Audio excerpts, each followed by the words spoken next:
चलिए आज शुरू करने जा रहे हैं हम लोग मौलिक अधिकार। ठीक है, टॉपिक 5 है, अध्याय मतलब 5 है, एनसीईआरटी का है, आप जानते ही हैं। तो चलिए शुरू करते हैं। पहला क्वेश्चन आपके स्क्रीन पे है। ठीक है, चलिए दिखा देते हैं। देखिए, पहला स्क्रीन क्या है कि भारतीय संविधान के किस भाग में नागरिकों के मौलिक अधिकारों का उल्लेख किया गया है? बताइएगा, भारतीय संविधान के किस भाग में नागरिकों के मौलिक अधिकारों का उल्लेख किया गया है? तो वो होगा डी, भाग 3 में। जैसे भाग 2 में नागरिकता की बात की गई है, उसी तरह भाग 3 में आपको मौलिक अधिकार की बात की गई है। तो ये तो हम जानते हैं। और चलिए अनुच्छेद भी जान लेते हैं। तो देखिए, भारतीय संविधान के भाग 3 में मौलिक अधिकार की चर्चा की गई है। भाग 3 के अनुच्छेद 12 से 35 तक, 12 से 35 तक क्या किया गया है? मौलिक अधिकारों का उल्लेख किया गया, मतलब फंडामेंटल राइट्स का उल्लेख किया गया है। तो आपसे पूछेगा, सवाल कैसे पूछेगा ये जानिए। मौलिक अधिकार जो है, अधिकार जिसे कहते हैं मौलिक अधिकार का उल्लेख आपको बताइए किस अनुच्छेद में किया गया है? तो अनुच्छेद 12 से 35 तक किया गया है। भाग कौन सा है? तो भाग 3 में मौलिक अधिकार की चर्चा है। आगे बात करते हैं। मौलिक अधिकारों मतलब फंडामेंटल राइट्स की बात हो रही है। तो मौलिक अधिकारों का प्रावधान जो है अमेरिकी संविधान से लिया गया है। तो एक सवाल और बनता है कि मौलिक अधिकार कहाँ से लिया गया है? तो हमारे अमेरिका संविधान से लिया गया है, जो अमेरिका के अधिकार पत्र बिल ऑफ राइट्स के समान है। ठीक है, तो अधिकार पत्र से होना चाहिए, बिल ऑफ राइट्स होना चाहिए, जो अमेरिका के अधिकार पत्र के समान है। लिखित में से कौन सा मूल अधिकार भारतीय संविधान में नागरिकों को नहीं प्रदान किया गया है? तो क्या नहीं किया गया? सूचना का अधिकार प्रदान नहीं किया गया है। नहीं तो देश के किसी भी भाग में बसने का अधिकार दिया गया है, लिंग समानता का अधिकार है, शोषण के विरुद्ध अधिकार भी है। ये सब दिया गया है अधिकार, लेकिन आपको सूचना का अधिकार नहीं दिया गया है, मतलब राइट टू इन्फॉर्मेशन नहीं दिया गया है। अब चलिए जानते हैं डिटेल के साथ। तो सूचना का अधिकार जिसे राइट टू इन्फॉर्मेशन, ठीक है, मूल अधिकारों के रूप में भारतीय संविधान में नागरिकों को प्रदान नहीं किया गया है। तो ये तो क्लियर हो गया। यह एक जो है विधेयक अधिकार है। कौन? सूचना का अधिकार। सूचना का अधिकार क्या है? विधेयक अधिकार है। ठीक है, लीगल राइट्स है, समझ गए? जिसे सूचना के अधिकार अधिनियम 2005, राइट टू इंफॉर्मेशन एक्ट 2005 के अंतर्गत नागरिकों को प्रदान किया गया है। तीसरा प्रश्न क्या है? सुनिए। तीसरा प्रश्न है कि निम्नलिखित में किस अनुच्छेद में समता के अधिकार का प्रावधान है? समता के अधिकार का मतलब समानता के अधिकार का प्रावधान है। तो वो है अनुच्छेद 14 में। ठीक है, समता का अधिकार की बात करेंगे तो अब सोचिए ना, मौलिक अधिकार जो है 12 से 35 तक है। ठीक है, और 32 तक बहुत इंपॉर्टेंट है। ठीक है, ये आप जानते हैं, जिसमें 14 जो है आपका अनुच्छेद जो 14 है आर्टिकल, वो समानता के अधिकार को बताता है। चलिए अब जानते हैं। तो देखिए, भारतीय संविधान के भाग 3 में निहित मौलिक अधिकारों के अंतर्गत समानता का अधिकार का उल्लेख जो है आर्टिकल 14 से लेके 18 तक किया गया है। मतलब अगर आपसे पूछेगा कि समानता का अधिकार, जो मौलिक अधिकार में समानता का अधिकार है, उसमें बताइए कहाँ से कहाँ तक की आर्टिकल की बात कही गई है? तो 14 से 18 तक की बात कही गई है, जिसमें समानता का अधिकार की बात कही गई है। अब देखिए, आर्टिकल 14 के अनुसार अगर देखें, मतलब अनुच्छेद 14 के अनुसार देखें, तो राज्य नागरिकों को जो है विधि के समक्ष समानता, विधि के समक्ष समानता मतलब इक्वलिटी बिफोर लॉ, ठीक है, याद रखना है, से या विधियों के समान संरक्षण मतलब इक्वल प्रोटेक्शन ऑफ लॉ से जो है वंचित नहीं करेगा। तो इससे वंचित नहीं किया जाएगा, मतलब जो भी विधि के समक्ष जो समानता होता है, मतलब इक्वलिटी की बात होती है, इक्वलिटी की बात होती है, या विधियों के समान संरक्षण की बात करें, तो प्रोटेक्शन की बात करें, तो इससे वंचित नहीं किया जा सकता है। इसके तहत है, मतलब आर्टिकल 14 के तहत है। समझ गए? चौथा प्रश्न क्या है?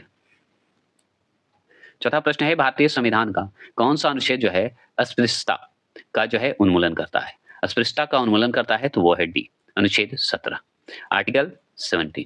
ठीक है, भारतीय संविधान के अनुच्छेद 17 में अस्पृश्यता के उन्मूलन का प्रावधान किया गया है। चलिए आ जानते हैं। तो भारतीय संविधान के अनुच्छेद 17 में अस्पृश्यता के उन्मूलन का प्रावधान किया गया है। तो आपसे पूछेगा अस्पृश्यता का उन्मूलन आर्टिकल बताइए, तो आर्टिकल 17 में इसकी चर्चा की गई है। ठीक है, अस्पृश्यता के प्रयोग एवं उससे बढ़ावा देने या उससे संबंधित विवादों के कारण उत्पन्न किसी प्रकार की, ठीक है, निर्योग्यता मतलब डिसएबिलिटी को दंडित करने के उद्देश्य से संसद द्वारा अस्पृश्यता मतलब अपराध, अस्पृश्यता मतलब अपराध अधिनियम 1955 पारित किया गया। तो याद रखना है, अस्पृश्यता अधिनियम कहिए 1955 या अपराध अधिनियम 1955, ये लागू किया गया था इसी के कारण। ठीक है, क्या आगे बात करते हैं, वर्ष 1976 की बात करते हैं, 1976 की बात करते हैं। तो 1976 में इसमें संशोधन करके इसका नाम नागरिक अधिकार संरक्षण अधिनियम 1955 मतलब protection of civil rights act 1955 कर दिया गया। मतलब जो आप देख रहे हैं, अपराध अधिनियम 1955 देख रहे हैं, वो वर्ष 1976 में क्या हुआ, मतलब 1976 में क्या हुआ, इसको संशोधन कर दिया गया। संशोधन करके क्या कर दिया गया, नागरिक अधिकार संरक्षण अधिनियम 1955 कर दिया गया। ठीक है, क्लियर हो गया। 25वें प्रश्न का बात करें, निम्न में कौन सा युग्म सम्मिलित नहीं है? तो कौन सा युग्म सम्मिलित नहीं है? तो सी, अनुच्छेद 17 उपाधियों का अंत जो है आपको सम्मिलित नहीं है। तो अनुच्छेद 17 में क्या पढ़े, अस्पृश्यता, और यहाँ दिया हुआ उपाधियों का अंत, तो यही तो गलत है ना, सम्मिलित नहीं है। नहीं तो 14 देखिए, विधि की समझ समानता, एकदम समानता है। 16 अवसर का समानता, एकदम सही है। अनुच्छेद 18 सैन्य उपाधियों की अनुमति, ये सब है, सैन्य जो सैनिक है उनकी उपाधि की अनुमति है, तो इसमें सी जो है आपका नहीं है। चलिए अब जानते हैं। तो भारतीय संविधान के आर्टिकल 17 में, मतलब अनुच्छेद 17 में अस्पृश्यता का अंत या उन्मूलन का प्रावधान किया गया है, जो कि हम जानते हैं। जबकि अनुच्छेद 18 में उपाधियों का अंत का उपबंध किया गया है। देखिए, सैन्य उपाधियों का अनुमति मिला है, ठीक है, ये जान लीजिए, लेकिन उपाधियों का अंत भी 18 में ही हुआ है, अनुच्छेद 18 में, जो उपाधि ले लेते थे लोग। यह अनुच्छेद राज्य को सैन्य और अकादमी क्षेत्रों को छोड़कर किसी भी अन्य प्रकार की उपाधि प्रदान किए जाने से जो है प्रतिबंधित करता है। मतलब अगर कोई मान लीजिए सैन्य है, सैन्य हो गया, अकादमी हो गया, वो सब अगर उपाधि दे रहा है तो वो उचित है, सही है। ठीक है, छठे प्रश्न की बात करते हैं। तो निम्नलिखित में से कौन सा अधिकार जो है भारतीय संविधान द्वारा प्रदत्त एक मौलिक अधिकार नहीं है? तो मौलिक अधिकार एक नहीं है, तो 12 से 35 तक में आपको ये अगर याद है तो बताइए, और इसमें से कौन नहीं है? तो संपत्ति का अधिकार तो हटा दिया गया था, ये आप जानते हैं, है ना, और यही नहीं है मौलिक अधिकार। जैसे समानता का अधिकार, स्वतंत्रता का अधिकार, शोषण का अधिकार, मतलब शोषण के विरुद्ध अधिकार, ये सब तो है ही। चलिए जान लेते हैं इसमें क्यों। तो 44वें संविधान संशोधन अधिनियम 1978 के द्वारा संपत्ति के अधिकार से संबंधित मौलिक अधिकारों अधिकारों अनुच्छेद 19, पहले देखिए संपत्ति के अधिकार जो था अनुच्छेद 19 में था, ठीक है, अनुच्छेद 19 के 1 के च में, एवं अनुच्छेद जो 31 देख रहे हैं, अनुच्छेद 31 को सूची से हटा दिया गया। इसलिए आप देखते हैं 12 से 35 था, आप जानते हैं, जिसमें से 31 का बात नहीं किया गया, डायरेक्ट 32 का बात किया गया। जो अनुच्छेद का वो भी एक भाग हटाया गया है, ये भी जान लीजिए। तो अनुच्छेद 31 की सूची से हटा दिया गया है, किसको? संपत्ति के अधिकार को। और वर्तमान में ये संपत्ति का अधिकार जो है अनुच्छेद 300 क में जो है चला गया है, मतलब 300 क में जुड़ा हुआ है। और 300 क के अंतर्गत क्या हुआ कि विधिक अधिकार बन गया। मतलब 300 क जो आर्टिकल आप देख रहे हैं, ये विधि अधिकार में हो गया संपत्ति का अधिकार। ये हम जानते हैं, अच्छे से जानते हैं। चलिए, तो अब तो भूलिएगा नहीं। सवाल अगर पूछे कि 44वें संविधान संशोधन अधिनियम 1978 के तहत क्या हुआ, संपत्ति का अधिकार को जो है मौलिक अधिकार से हटा के आपको विधिक अधिकार बना दिया गया। अनुच्छेद किस में चला गया? तो 300 क में चला गया। 31 अनुच्छेद हट गया था, ये आप जानते हैं। 7वां प्रश्न क्या है कि प्रेस की स्वतंत्रता के अधिकार में निहित है। बताइए, प्रेस की स्वतंत्रता किस अधिकार में निहित है? तो बी, भाषण की स्वतंत्रता में निहित है। प्रेस की स्वतंत्रता किस अधिकार में निहित है? तो भाषण की स्वतंत्रता में निहित है। तो चलिए जानते हैं। तो देखिए, भारतीय संविधान में स्पष्ट रूप से प्रेस की स्वतंत्रता, मतलब फ्रीडम ऑफ प्रेस, ठीक है, का उल्लेख नहीं है। तो भारतीय संविधान में स्पष्ट रूप से प्रेस की स्वतंत्रता का उल्लेख नहीं है, समझ गए। लेकिन याद रखना है, लेकिन शकाल शकाल ठीक है, शकाल पेपर्स बनाम भारत संघ मामले जो 1961 में आया था, मतलब शकाल पेपर्स और भारत संघ के बीच में ये विवाद है, जो कि 1961 में उच्चतम न्यायालय ने स्पष्ट किया कि अनुच्छेद 19 के 1 के क में, देख रहे हैं, आर्टिकल 19 के 1 के क में प्रदत्त वाक्य एवं अभिव्यक्ति की स्वतंत्रता में ही प्रेस की स्वतंत्रता निहित है। मतलब भाषण की स्वतंत्रता आपको निहित है, वाक्य मतलब भाषण, प्रेस की स्वतंत्रता निहित है, ये जरूर रखना है। और प्रेस को साधारण नागरिकों से अलग विशिष्ट अधिकार प्राप्त नहीं है, मतलब विशिष्ट अधिकार प्राप्त नहीं है, ये भी जान लीजिए, जो हम लोग हैं उसी तरह। अतः प्रेस की स्वतंत्रता संविधान के अनुच्छेद 19(1) के क के अंतर्गत ही शामिल है। बताइए इसका आर्टिकल कौन सा है? तो 19 के 1 के क में है, ठीक है। अगर प्रेस की स्वतंत्रता बताइए कौन से आर्टिकल में है? तो 19 के 1 के क में है। 8वें प्रश्न की बात करें, भारतीय संविधान का अनुच्छेद 19 प्रदान करता है। भारतीय संविधान का अनुच्छेद 19 प्रदान करता है, क्या प्रदान करता है? तो ए 6 प्रकार की स्वतंत्रताओं को प्रदान करता है। तो भारतीय संविधान का अनुच्छेद अगर आर्टिकल 19 की बात करें प्रदान करता है, तो 6 प्रकार की स्वतंत्रताओं का जो है प्रदान करता है। बात ध्यान रखना है, भारतीय संविधान का अनुच्छेद 19 में याद रखना है, नागरिकों को कुल 6 प्रकार की स्वतंत्रता प्रदान है, जिसमें अब व्यक्ति तो इम्पोर्टेंट है, सम्मेलन करने का भी आपको अधिकार है, संघ बनाने का भी है, अबाध संचरण करने का भी है, निवास का भी और व्यापार का भी आपको आर्टिकल 19 देता है। तो 6 प्रकार का हुआ कि नहीं स्वतंत्रता प्रदान? अब जब व्यापार कर सकते हैं, निवास कर सकते हैं कहीं भी, तो है ही। चलिए, प्रश्न ये है कि किसी अपराध के अभियुक्त को स्वयं अपने विरुद्ध गवाही देने के लिए बाध्य नहीं किया जा सकता है। भारतीय संविधान के किस अनुच्छेद में यह प्रावधान है? बताइए। तो ऑप्शन नंबर ए आर्टिकल 20 के 3 में है, मतलब अनुच्छेद के 20 के 3 में है। ठीक है, 20 के 3 में है, आप जानते ही हैं। तो चलिए कैसे, तो देखिए, संविधान में मौलिक अधिकारों के अंतर्गत अनुच्छेद 20 के 3 में यह प्रावधान किया गया है कि किसी अपराध के लिए अभियुक्त व्यक्ति को स्वयं के विरुद्ध गवाही देने के लिए बाध्य नहीं किया जाएगा। किसी को जो है विटनेस जो बनते हैं उसको बाध्य नहीं किया जा सकता, जबरदस्ती नहीं।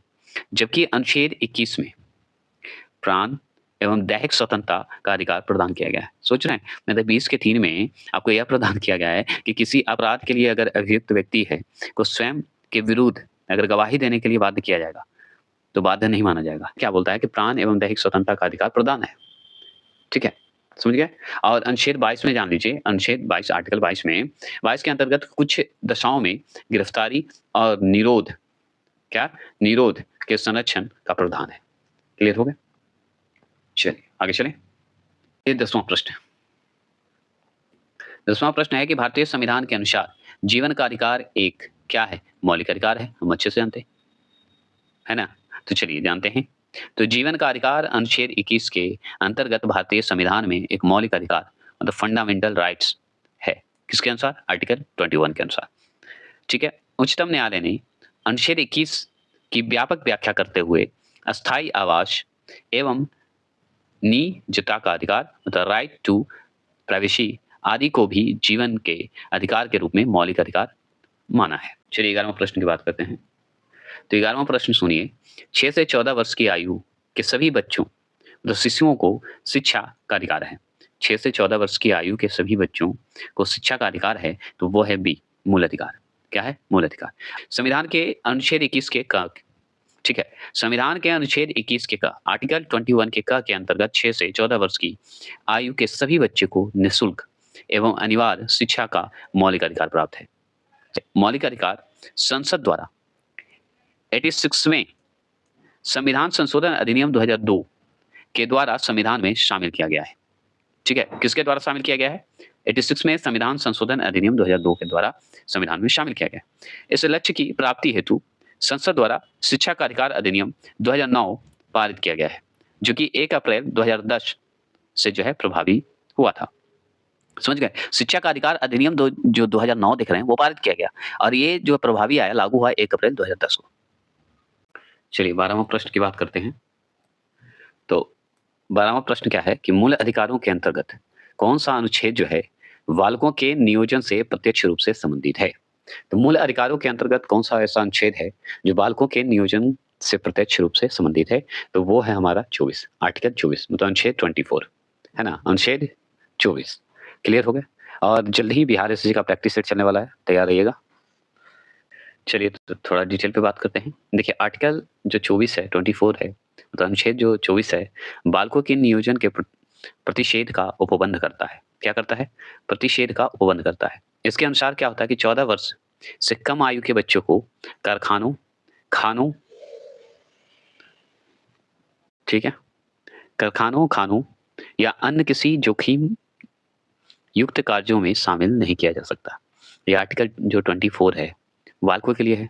अगर 14 वर्ष से कम उम्र के बच्चा अगर कोई कारखाना में या खानों में मतलब माइंस में या जोखिम कोई कार्य कर रहा है तो उसमें शामिल नहीं किया जा सकता। ये आर्टिकल 24 के तहत कहा गया है। और बात करते हैं तो देखिए 2 जून 2017 को बाल श्रम जिसे हम निषेध और विनियमन, ठीक है, याद रखना है, बाल श्रम संशोधन अधिनियम 2017, ये जो 2017 देख रहे हैं के अनुसार क्या हुआ है कि 14 वर्ष से कम आयु के बच्चे के नियोजन पर पूर्ण प्रतिबंध लगाया गया है। अगर 14 वर्ष के बच्चे कहीं भी काम करते हुए दिखे तो समझिए केस हो सकता है, तो इसलिए पूर्ण प्रतिबंध लगाया गया है। जबकि 14 से 18 वर्ष के किशोरों को खतरनाक व्यवसायों के नियोजन पर पूर्ण प्रतिबंध है। मतलब 14 से 18 के बीच जो बच्चा है, मतलब 14 से 18 वर्ष का जो बच्चा है, उसको अगर मान लीजिए किशोरावस्था में आ जाता है, तो अगर खतरनाक व्यवसाय कर रहा है, तो उस पे प्रतिबंध है। ये आर्टिकल 24 के तहत। 13वां प्रश्न है कि किसी धर्म विशेष के संवर्धन के लिए करों के भुगतान की अनिवार्यता से मुक्ति की गारंटी दी गई है। मतलब किसी धर्म विशेष के संवर्धन के लिए करों के भुगतान की अनिवार्यता जो है, अनिवार्यता से मुक्ति की गारंटी दी गई है, मुक्ति की गारंटी दी गई है। तो किस आर्टिकल के तहत? तो आर्टिकल 27 के तहत, मतलब अनुच्छेद 27 के द्वारा। कैसे? तो चलिए जानते हैं। तो संविधान के अनुच्छेद 27 के अंतर्गत राज्य किसी ऐसे कर को व्यक्ति को देने के लिए बाध्य नहीं करेगा जो किसी धर्म या धार्मिक संप्रदाय की उन्नति में खर्च किया जाना हो, किंतु राज्य जो है कोई भी धार्मिक सुविधा देने के लिए शुल्क आरोपित कर सकता है। चलिए 14 प्रश्न है। मतलब 14 प्रश्न क्या था कि रिक्त स्थानों की पूर्ति करें। अधिकार कर्तव्य, मतलब अधिकार है और कर्तव्यों दोनों है। और भी बताइए ये जो खाली जगह देख रहे हैं वहां पे क्या होगा? तो वहां पे देखिए अधिकार और कर्तव्यों को अनुदेशित करते हैं, ये सही है। समझ गए? अधिकार कर्तव्यों को अनुदेशित करते हैं, ये आंसर इसका सही होगा। रिक्त स्थान को पूर्ति करना था। अब चलिए इसके बारे में हम जानकारी लेते हैं, ज्यादा नहीं है। संविधान और विधि द्वारा प्रदत्त अधिकारों की जो सीमा है, सीमा में ही हमें अपने कर्तव्यों का पालन करना होता। समझ गए? अतः अधिकार कर्तव्यों को जो है अनुदेशित करता है। 15वां प्रश्न है मूल अधिकारों से संबंधित विवाद जो है निम्नलिखित में से कौन सा है? तो वो विवाद जो है ऑप्शन नंबर 1 गोलकनाथ बनाम पंजाब। मतलब गोलकनाथ और पंजाब राज्य के बीच जो है ये विवाद हुआ था मूल अधिकारों से संबंधित, आप जानते हैं। और कब? तो 1967, मतलब 1967 की बात हो रही है। तो 1967 में गोकलनाथ और पंजाब राज्य के बीच ये हुआ था। चलिए हम चलते हैं, जानते हैं। ठीक है, तो गोलकनाथ बनाम पंजाब राज्य के बीच विवाद हुआ था 1967 में, 1967 में, जो कि मूल अधिकार से संबंधित है। क्लियर हो गया? आगे बात करते हैं। इसमें जो है सर्वोच्च न्यायालय ने निर्णय दिया कि संसद मौलिक अधिकारों में संशोधन नहीं कर सकती। ठीक है, इन दोनों के विवाद में क्या हुआ? गोलकनाथ और पंजाब राज्य के बीच जो विवाद हुआ था 1967 में, उसमें मूल अधिकार से संबंधित है। तो इसमें सर्वोच्च न्यायालय ने निर्णय दिया कि संसद का मौलिक अधिकारों से संशोधन नहीं किया जा सकता, मतलब मौलिक अधिकारों में संशोधन नहीं किया जा सकता। ये आप जान गए। अब आगे भी क्या होता है कि एक केशवानंद आता है, केशवानंद भारती बनाम केरल राज्य विवाद।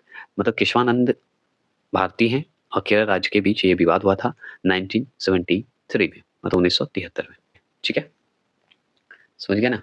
तो आपसे अगर पूछे कि केशवानंद भारतीय बनाम केरल राज्य विवाद 1973 में, याद रखिएगा सर्वोच्च न्यायालय ने कहा कि संसद मूल ढांचे मतलब बेसिक स्ट्रक्चर का उल्लंघन किए बिना मौलिक अधिकारों में संशोधन कर सकता है। वहाँ प्रश्न क्या है कि निम्नलिखित में से कौन सा मूल अधिकार जो है विदेशी नागरिकों को प्राप्त नहीं है? तो विदेशी नागरिकों को प्राप्त नहीं है कौन सा?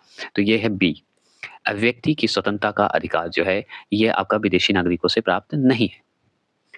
चलिए सुनिए, भारत में अधिकांश मूल अधिकार जो है विदेशी नागरिकों से भी प्राप्त है, जैसे विधि के समक्ष समानता, ये भी विदेश से ही विदेशी नागरिकों से लिया गया है। ठीक है, तो विधि से समक्ष समानता जो कि अनुच्छेद 14 में इसकी चर्चा है। अपराधों के लिए दोष सिद्ध, ठीक है, दोष सिद्ध के संबंध में संरक्षण जो कि अनुच्छेद 20 में इसकी चर्चा है, मतलब आर्टिकल 20 में। प्राण एवं दैहिक स्वतंत्रता का अधिकार जो कि अनुच्छेद 21 में। शोषण के विरुद्ध अधिकार जो कि अनुच्छेद 23 व 24 में है। आप जानते हैं बच्चों के लिए है ये 24, 23 और 24 में, तो शोषण के विरुद्ध है। और है कि धर्म की स्वतंत्रता का अधिकार जो कि अनुच्छेद 25, 26, 27, 28, 25, 26, 27, 28, ये 25 आर्टिकल, 26, 27, 28, ये सारे अनुच्छेद में जो है धर्म की स्वतंत्रता का अधिकार है। ये क्लियर हो गया? परंतु कुछ मूल अधिकार की बात करते हैं, मतलब आर्टिकल की बात करते हैं। आर्टिकल जो 15 है, 16 है, 19 है, 29 है और 30 विदेशी नागरिकों को प्राप्त नहीं है। मतलब जो आप अभी पढ़े विदेशी नागरिकों को, तो 14 विदेशी नागरिकों के जो है प्राप्त है। और अनुच्छेद 20, आर्टिकल 20, आर्टिकल 21, आर्टिकल 23, 24, 25, 26, 27, 28 ये जो है जितने भी आर्टिकल आप देखें, ये आर्टिकल विदेशी नागरिकों को भी प्राप्त है। लेकिन कुछ मूल अधिकार जो है विदेशी नागरिकों को प्राप्त नहीं है। जैसे में 15 आर्टिकल, 16 आर्टिकल, 19 आर्टिकल, 29 और 30 मतलब 15, 16, 19, 29, 30 ये सब जो आर्टिकल है ये विदेशी नागरिकों को प्राप्त नहीं है। चलिए 17वां प्रश्न की बात करते हैं। 17वां प्रश्न है कि अल्पसंख्यकों के हितों की सुरक्षा पर किस अनुच्छेद में प्रावधान किया गया है? तो अल्पसंख्यकों के हितों की सुरक्षा पर किस अनुच्छेद में मतलब आर्टिकल में प्रावधान किया गया है? तो अनुच्छेद 29 आर्टिकल 29 में। ठीक है, चलिए इसके बारे में जानते हैं। थोड़ा सा धुंधला है, थोड़ा ध्यान देना होगा। सिर्फ सुन लीजिए इसमें, क्योंकि थोड़ा सा फोटो इसका बढ़िया नहीं आया। चलिए बढ़िया सर, सिर्फ सुन लीजिए।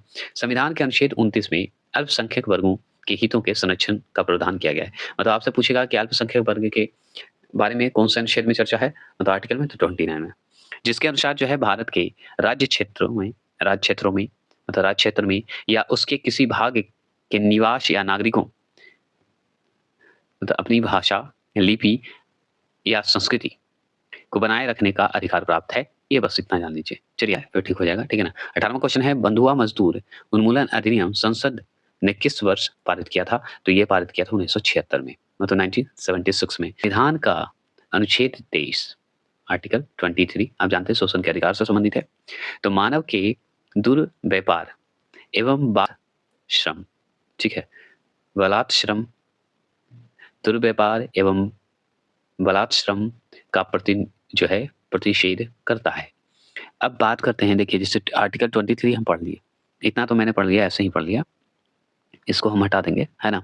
तो ध्यान से सुनिए कि अगर मान लीजिए आर्टिकल जो 23 है, ठीक है, आर्टिकल 23 में जो कि शोषण के अधिकार से संबंधित है, आप अच्छे से जानते हैं 23, 24 जिसमें 23 की बात हो रही है, इसमें क्या है कि मानव के दुर्व्यापार हो रहा है, दुर्व्यापार एवं बलात् श्रम जो होता है बालक से है, बलात् श्रम उसी को बोलते हैं, का प्रतिषेध करता है। क्या करता है? प्रतिषेध करता है, जिसे बंधुआ मजदूरी उन्मूलन अधिनियम 1976 के द्वारा जो है लागू किया गया है। इसके द्वारा लागू किया गया मतलब रोका गया है कि ये होना गलत है। आगे बात करते हैं, इस कानून के अंतर्गत बिना भुगतान किए मजदूरी कराना गैर कानूनी घोषित कर दिया गया। ठीक है, अनुच्छेद 35 के क में बात करते हैं पूरा इसका, अनुच्छेद 35 मतलब आर्टिकल 35 का के 2 में, ठीक है, के अनुसार जो है संसद ऐसे कार्यों के लिए जो भाग 3 के अधीन अपराध घोषित किए गए हैं, ठीक है, दंड विहित करने के लिए कानून बना सकती है। मतलब भाग 3 मतलब कौन, भाग 3 में कौन है? मौलिक अधिकार है। तो मौलिक अधिकार के अधीन जो अपराध घोषित किए गए हैं, जो अपराध घोषित हो गए हैं, उनके लिए दंड विहित करने के लिए कानून बना सकती है। प्रश्न है, दूसरा प्रश्न क्या है कि मंडल आयोग द्वारा अपनी रिपोर्ट किस वर्ष प्रस्तुत की गई है? तो 1980 में प्रस्तुत की गई थी मंडल आयोग द्वारा। ठीक है, तो चलिए जानते हैं। तो देखिए, सामाजिक और शैक्षणिक रूप से पिछड़े वर्गों की स्थिति जानने के लिए दिसंबर 1978 को मतलब 1978 को मोरारजी देसाई की सरकार ने बिहार के पूर्व मंत्री बीपी मंडल, ठीक है, पूर्व मंत्री थे बिहार के बीपी मंडल, जिसे बिंदेश्वरी प्रसाद मंडल पूरा नाम इनका है, ठीक है, बीपी मंडल की अध्यक्षता में पिछड़े वर्गों के आयोग के गठन की घोषणा की गई थी। तो आपसे ये सवाल पूछेगा कि उस समय कौन, किसकी सरकार थी? मोरारजी देसाई की सरकार थी। बिहार के कौन मंत्री थे? पूर्व मंत्री विपिन मंडल। विपिन मंडल का अध्यक्षता में क्या हुआ? पिछड़े वर्ग आयोग की गठन किया गया। क्लियर हो गया? कब? तो 20 दिसंबर 1978 को। चलिए, इस आयोग ने अपनी रिपोर्ट जो है 12 दिसंबर 1980 को, मतलब 12 दिसंबर, ठीक है, 1980 को जो है प्रस्तुत करते हुए पिछड़े वर्गों के लिए जो है 27% आरक्षण की सिफारिश की थी।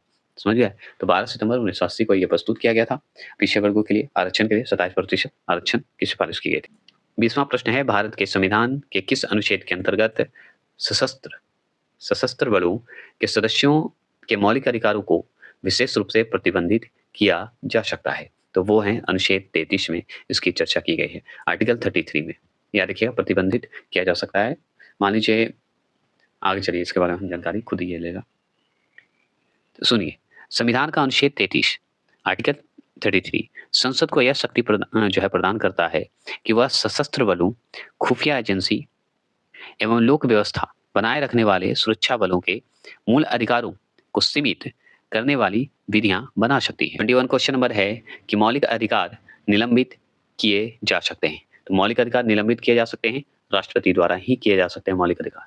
ठीक है, मौलिक अधिकार को ही मूल अधिकार कहते हैं, ये तो आप जानते ही हैं। चलिए, तो और जानिए कि आपातकाल के दौरान मूल अधिकारों का निलंबन 2 प्रकार से होता है। देखिए, आपातकाल के दौरान अगर मूल अधिकारों का अगर निलंबन करना है, मतलब रोकना है, बंद करना है, हटाना है, तो 2 प्रकार से ही हो सकता है। पहला आपको अनुच्छेद 358 आर्टिकल 358 के तहत, ठीक है, अनुसार जब युद्ध अथवा बाह्य आक्रमण के कारण भारत अथवा उसके किसी क्षेत्र पर आपातकाल प्रभावी हो, तो अनुच्छेद 19 के मतलब अनुच्छेद 19 में आर्टिकल 19 में उल्लेखित मूल अधिकार स्वतः निलंबित हो जाती है। मतलब अगर युद्ध हो रहा हो या बाहरी आक्रमण हो रहा हो, तो इसमें क्या होगा कि आपको स्वतः निलंबित हो जाएगा मूल अधिकार। आर्टिकल 19 में उल्लेखित है इसकी बात। अब है आर्टिकल 359, 358 में तो जान गए, अब 359 में राष्ट्रपति को यह अधिकार प्रदान किया गया है कि वह आपातकाल के समय अनुच्छेद 20 व 21 को जो है छोड़कर 20 और 21 को छोड़कर अन्य किसी भी मूल अधिकार के जो है अधिकार के प्रवर्तन को निलंबित कर सकता है। मतलब 20 और 21 को छोड़कर मौलिक अधिकार का 20 और 21 जो आर्टिकल है उसको छोड़कर राष्ट्रपति सभी का जो मूल अधिकार में परिवर्तन कर सकते हैं। मूल अधिकार का परिवर्तन वो निश्चित है कि करेंगे। 22 क्वेश्चन नंबर है कि निम्नलिखित में से किसको जो है संविधान द्वारा मौलिक अधिकारों के संरक्षण की शक्ति दी गई है? तो ये डी, सर्वोच्च न्यायालय एवं उच्च न्यायालय को दी गई है। ठीक है, तो सर्वोच्च न्यायालय एवं उच्च न्यायालय को दिया गया है। अब चलिए इसके बारे में जानते हैं। भारतीय संविधान में मौलिक अधिकारों के उल्लंघन के विरुद्ध अनुच्छेद 32 के अंतर्गत संवैधानिक उपचारों का अधिकार प्रदान किया गया है। तो आर्टिकल 32 के अंतर्गत संवैधानिक उपचारों का, याद रखिएगा, अधिकार प्रदान किया गया है। मौलिक अधिकार में 32 है ना आर्टिकल, मौलिक अधिकार में आर्टिकल 32 है, वो संवैधानिक उपचारों का है, अधिकार प्रदान किया गया है। आप जानते हैं। अब देखिए 32 की बात कर रहे हैं तो फिर से पढ़ लीजिए। आर्टिकल 32 के द्वारा नागरिकों के मौलिक अधिकारों के संरक्षण की शक्ति उच्चतम न्यायालय को प्राप्त है। सोचिए, ये शक्ति जो है उच्चतम न्यायालय को प्राप्त है। आर्टिकल 32 के द्वारा अगर नागरिकों का मौलिक अधिकार के संरक्षण की बात की जाए या संरक्षण की शक्ति की बात करें तो उच्चतम न्यायालय को प्राप्त है, इसलिए सब लोग तो जाता है। अब चलिए, डॉक्टर भीमराव अम्बेडकर ने, डॉक्टर जो भीमराव अम्बेडकर हैं, ने इस अनुच्छेद को भारतीय संविधान का हृदय एवं आत्मा, ठीक है, क्या कहा है? मतलब डॉक्टर भीमराव अम्बेडकर जी क्या कहे हैं अनुच्छेद 32 को? हृदय एवं आत्मा, ठीक है, कहे हैं, ये जरूर ध्यान रखना है। और चलिए, जहां अनुच्छेद 32 के अंतर्गत, मतलब आर्टिकल 32 के तहत 2 के अंतर्गत उच्चतम न्यायालय की जो है रीट अधिकारिता केवल मूल अधिकारों के उल्लंघन के मामले तक सीमित है। अनुच्छेद 226 मतलब 226 के अंतर्गत 26 के अंतर्गत उच्च न्यायालयों के अधिकारिता के मूल अधिकारों के उल्लंघन के साथ साथ अन्य विषय भी सम्मिलित हैं। समझ गए? अनुच्छेद 226 के अगर देखें हम लोग, अनुच्छेद 226 की बात करें, इसके अंतर्गत क्या है कि उच्च न्यायालय की अधिकारिता में जो अगर अधिकारिता में मूल अधिकारों के उल्लंघन के साथ साथ अन्य विषय भी सम्मिलित किए गए हैं अनुच्छेद 226 के अंतर्गत। समझ गए? अब देखिए बात करते हैं और क्या। न्यायालय 5 प्रकार की रीट जारी करता है। तो उच्चतम न्यायालय जो है हमारा 5 प्रकार की रीट जारी करता है। पहला बंदी प्रत्यक्षीकरण, ये जरूर ध्यान रखना है। परमादेश, प्रतिषेध, अधिकार परीक्षा, यानी कि अधिकार परीक्षा और उत्प्रेषण रीट, ये जो है 23 क्वेश्चन नंबर की बात करते हैं। 23 क्वेश्चन नंबर है कि निम्नलिखित में कौन सी रीट जो है व्यक्तिगत स्वतंत्रता का मूल वर्ग क्या है, मतलब स्वतंत्रता से जुड़ा हुआ है, तो कौन है? तो ये हमारा बंदी प्रत्यक्षीकरण जो है ये हमारा व्यक्तिगत स्वतंत्रता का जो है जुड़ा हुआ है। चलिए तो हम आगे जानते हैं इसके बारे में क्या है भाई। आगे बंदी प्रत्यक्षीकरण का अर्थ क्या होता है? तो बंदी प्रत्यक्षीकरण का अर्थ अगर आपसे पूछे तो व्यक्ति को शरीर प्रस्तुत करूं, मतलब देखिए इसका अर्थ ही होता है कि बंदी प्रत्यक्षीकरण का अर्थ ही होता है कि व्यक्ति को सशरीर प्रस्तुत करूं। उच्चतम न्यायालय अनुच्छेद 32 एवं उच्चतम न्यायालय अनुच्छेद 226 के द्वारा किसी अवैध रूप से निरुद्ध व्यक्ति को छोड़ने के लिए आदेश जारी कर सकता है। समझ गए? मतलब उच्चतम न्यायालय जो है 32 आर्टिकल 32 और उच्च न्यायालय अनुच्छेद 226 के द्वारा क्या करेगा, जो अवैध रूप से जो रह रहे हैं व्यक्ति उसको छोड़ने के लिए आदेश दे सकता है। यही बंदी प्रत्यक्षीकरण से जुड़ा हुआ है। बंदी प्रत्यक्षीकरण की बात करें, बंदी प्रत्यक्षीकरण को जो है व्यक्तिगत स्वतंत्रता का बुलवर्ग कहते हैं। और क्वेश्चन नंबर क्या है कि निम्नलिखित में कौन सा एक सत्य है? तो कौन सा एक सत्य है बताइए? तो इसमें से ऑप्शन नंबर 1 ही आपको सत्य मिलेगा। भारतीय संविधान में मूल अधिकारों को शामिल करने के लिए जो है नेहरू रिपोर्ट 1928 ने जो है समर्थन किया था। मतलब नेहरू रिपोर्ट ने समर्थन किया था मूल अधिकार को शामिल करने में। ठीक है, कब? 1928 में। मतलब 1928 रिपोर्ट के हिसाब से याद रखना है। चलिए 1928। अब चलिए यहाँ पे बात करते हैं। तो देखिए, भारतीय संविधान में मूल अधिकारों को सम्मिलित करने का समर्थन मोतीलाल नेहरू द्वारा नेहरू रिपोर्ट सन 1928 के माध्यम से जो है किया गया था। मतलब मोतीलाल नेहरू द्वारा ये किया गया था मूल अधिकार को सम्मिलित करने का, ये जान लीजिए। और नेहरू रिपोर्ट सन 1928 के माध्यम से, ये ध्यान रखना है, इसलिए ऊपर बोला मैंने। चलिए क्लियर हो गए। चलिए 25 क्वेश्चन नंबर। 25 क्वेश्चन नंबर है कि निवारक नजरबंदी के अंतर्गत किसी व्यक्ति को बिना मुकदमा चलाए कितने दिनों तक बंदी बनाया जा सकता है? कितना दिन तक? तो बस 3 माह तक, मतलब 3 महीने तक बंदी बनाया जा सकता है। ठीक है, मुकदमा चलाए बिना। ठीक है, चलिए आगे। संविधान के अनुच्छेद 22 के 4, ठीक है, आर्टिकल 22 के 4 में, ठीक है, तो अनुच्छेद 22 के 4 के अंतर्गत निवारक नजरबंदी का प्रावधान किया गया है। इसके अनुसार किसी व्यक्ति को बिना मुकदमा चलाए 3 माह तक, मतलब 3 महीने तक बंदी बनाया जा सकता है। परंतु यदि किसी व्यक्ति को इससे अधिक समय तक नजरबंदी में रखना हो तो उच्च न्यायालय के न्यायाधीश की अध्यक्षता वाली समिति की अनुशंसा आवश्यक होगी। मतलब फिर उच्च न्यायालय के न्यायाधीश की अध्यक्षता वाली समिति की अनुशंसा आवश्यक है, फिर उनको जरूरत है। 26 क्वेश्चन 26 क्वेश्चन नंबर है कि उच्चतम न्यायालय के अनुसार निजी भवनों के ऊपर राष्ट्रीय ध्वज को फहराना जो है संविधान के किस अनुच्छेद के अंतर्गत सम्मिलित किया गया है? बताइएगा। मतलब राष्ट्रीय ध्वज जो है हमारा, नेशनल जो फ्लैग है, को फहराना संविधान के किस अनुच्छेद के अंतर्गत सम्मिलित किया गया है? तो वो किया गया है ऑप्शन नंबर बी, मतलब आर्टिकल 19 के 1 के क के अनुसार ये सम्मिलित किया गया है। मतलब आर्टिकल 19 की बात कर रहा है, 19 के 1 के वो भी क में। ठीक है, इसमें इसकी चर्चा की गई है, सम्मिलित की गई है। क्या फहरा सकते हैं? चलिए कैसे जानते हैं।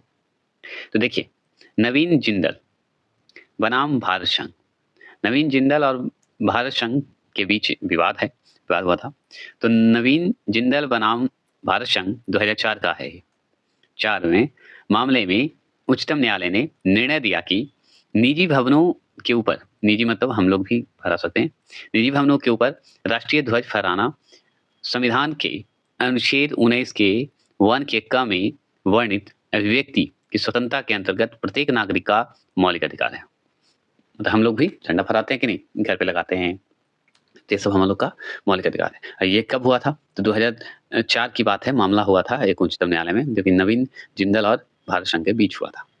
प्रश्न है कि भारतीय संविधान के अनुच्छेद 13 का मुख्य उद्देश्य निम्नलिखित में से किसके संदर्भ में संविधान की सर्वोच्चता सुनिश्चित करना है? फिर से सुनिए, भारतीय संविधान के अनुच्छेद 13 का मुख्य उद्देश्य निम्नलिखित में से किसके संदर्भ में संविधान की सर्वोच्चता सुनिश्चित करना है? बताइए। तो ये जो 13 अनुच्छेद देखना है, ये मौलिक अधिकार से है, क्योंकि आप जानते हैं कि 12 से 35 तक आर्टिकल जो है वो हमारा मौलिक अधिकार का है, तो 13 का ही चर्चा हो रहा है ना, तो मौलिक अधिकार का ही है।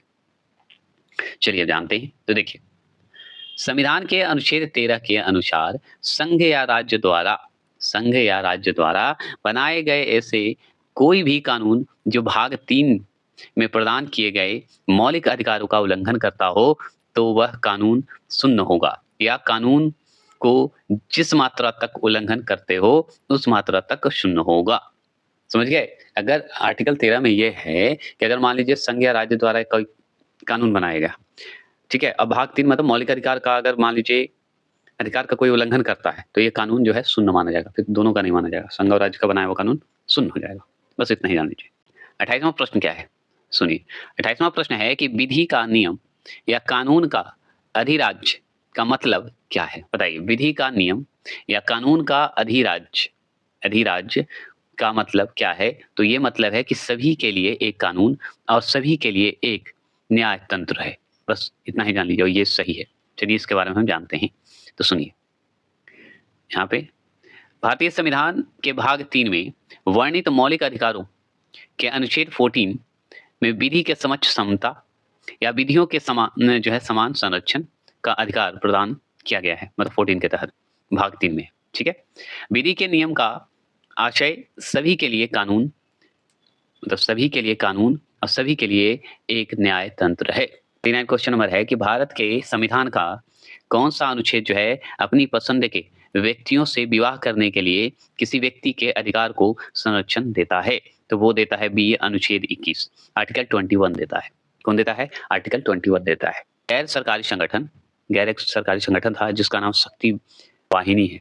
तो शक्ति वाहिनी बनाम भारत संघ में उच्चतम न्यायालय के जीवन साथी चुनने के अधिकार को अनुच्छेद 21 में वर्णित दैहिक स्वतंत्रता के अधिकार के अंतर्गत मौलिक अधिकार माना गया। बात करते हैं अनुच्छेद 21 के अंतर्गत, आर्टिकल 21 के अंतर्गत ही विदेश भ्रमण का भी अधिकार निहित है। तो 21 के अनुसार विदेश भ्रमण का भी आपको अधिकार मिला है, जिसका उल्लेख जो है सर्वोच्च न्यायालय द्वारा मेनका गांधी बनाम भारत संघवाद के अंतर्गत किया गया है। कब? 1978 में। 1978 के अंतर्गत ये हुआ था, जो कि मेनका गांधी बनाम भारत संघ के अंतर्गत, मतलब भारत संघवाद के बीच विवाद था। क्लियर हो गया? चलिए तीसरा प्रश्न की बात करते हैं। तीसरा क्वेश्चन है कि उच्चतम न्यायालय के किस मामले के निर्णय के कारण संविधान के अनुच्छेद 21 के कार्य क्षेत्र का विस्तार जो है, विस्तार कर शिक्षा के अधिकार को उसमें शामिल किया गया था? बताइएगा, शामिल किया गया था। तो वो है उन्नी कृष्णन बनाम आंध्र प्रदेश। तो आंध्र प्रदेश राज्य, मतलब आंध्र प्रदेश सरकार और उन्नी कृष्णन के बीच ये विवाद हुआ था, ये जरूर ध्यान रखना है, ठीक है। 8 बात करते हैं, तो सुनिए। उन्नी कृष्णन और, याद रखिए, उन्नी कृष्णन और अन्य, देखिए उन्नी कृष्णन भी थे और अन्य लोग भी थे, ठीक है। तो उन्नी कृष्णन और अन्य बनाम आंध्र प्रदेश राज्य व अन्य वाद में जो है 1993 में सर्वोच्च न्यायालय ने 14 वर्ष तक की आयु के बच्चों को निःशुल्क शिक्षा के अधिकारों को नागरिक के शिक्षा के मौलिक अधिकार के रूप में परिभाषित किया। मतलब 14 वर्ष के बच्चे जो हैं उन्हें निःशुल्क शिक्षा मिलेगी, ठीक है। कब यह हुआ था? जब उन्नी कृष्णन और आंध्र प्रदेश राज्य के विवाद हुआ था कि 14 वर्ष के बच्चे को निःशुल्क शिक्षा दिया जाएगा, वही मौलिक अधिकार के तहत, ठीक है। 86 में जो संविधान संशोधन है, मतलब 86 संविधान संशोधन अधिनियम जो 2002 है, 2 के द्वारा अनुच्छेद 21 के क जोड़ा गया। क्या जोड़ा गया? आर्टिकल 21 के क जोड़ा गया। ये जान लीजिए कौन से संविधान संशोधन के तहत? 86 में संविधान संशोधन 2002 के तहत, जिसके अंतर्गत क्या हुआ कि 6 से 14 वर्ष तक के सभी बालकों हेतु निःशुल्क व अनिवार्य शिक्षा की व्यवस्था की गई है। मतलब निःशुल्क तो शिक्षा हो गई, लेकिन अनिवार्य भी शिक्षा है 6 से 14 वर्ष का, तो ये भी जरूरी था। तो सही है। चलिए, तो पूछेगा कि किसके क जोड़ा गया था? कौन सा संविधान संशोधन? 36 में संविधान संशोधन अधिनियम 2002। चलिए 31वां प्रश्न क्या है, सुनिए। 31 क्वेश्चन है कि भारतीय संविधान के अनुच्छेद 25 में प्रयुक्त हिंदू शब्द किससे सम्मिलित नहीं करता है? करता है तो वो करता है सी, पारसियों को नहीं करता है। क्लियर हो गए? अब चलिए बात करते हैं भारतीय संविधान के अनुच्छेद 25 के 2, ठीक है। भारतीय संविधान के आर्टिकल 25 के 2 के अंतर्गत प्रयुक्त शब्द हिंदू के अंतर्गत बौद्ध, जैन, सिख को शामिल किया गया है। मुस्लिम, पारसी, ईसाई आदि इसके अंतर्गत सम्मिलित नहीं है। मतलब आपको मुस्लिम हैं, पारसी हैं, ईसाई हैं, ये आपको इसके अंतर्गत नहीं होंगे, लेकिन बुद्ध, जैन और सिख ये जो है हिंदू के अंतर्गत सम्मिलित है। बस समझ गए? चलिए, बहुत इजी क्वेश्चन था। 32 क्वेश्चन नंबर है और अंतिम क्वेश्चन है ये मौलिक अधिकार का। तो सुनिए, मूल अधिकारों से संबंधित निम्नांकित निर्णयों का सही काला काला अनुक्रम चुनिए, मतलब काल अनुक्रम चुनिए, बताइए। तो देखिए, इसका चुनने के लिए आपको सबसे बड़ी बात है कि आपको सही उत्तर चयन करना है ना। तो देखिए, आपको आंसर डायरेक्ट मैं दे देता हूं, डी होगा, सॉरी सी होगा। कैसे? तो एक के गोपालन बनाम मद्रास राज्य के बीच हुआ था, फिर गोलकनाथ बनाम पंजाब राज्य हुआ था, उसके बाद बी नंबर केशवानंद भारती बनाम केरल राज्य है। ये सब मौलिक अधिकार से जो है निर्णय हुआ था।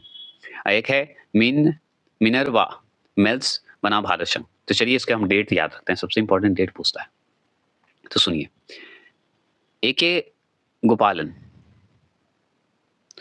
गोपालन बनाम मद्रास राज्य 1950, याद रखिएगा। तो ए.के. गोपालन और मद्रास राज्य के बाद विवाद जो है जो शुरू हुआ था वो 1950 में हुआ था, मतलब 1950 में हुआ था। गोलकनाथ बना पंजाब राज्य, जो कि हम पढ़ चुके हैं ऊपर, 1967 में हुआ था, 1967 में हुआ था। केशवानंद, इसके बाद तुरंत केशवानंद भारती इसी के मौलिक अधिकार से ही संबंधित है। तो केशवानंद भारती बनाम केरल राज्य, मतलब इन दोनों के बीच, केरल राज्य और केशवानंद भारती के बीच उच्चतम न्यायालय में यह विवाद हुआ था, जो कि 1973 में हुआ था। उच्चतम न्यायालय में मिनर्वा मिल्स और भारत संघ के बीच विवाद हुआ था, वो भी 1980 में, 1980 में। क्लियर हो गया? 1980 में। तो ये सब डेट आपको याद रखना होगा। रखते हैं। जय हिंद, जय भारत। नेक्स्ट टॉपिक आ रहे हैं जल्दी।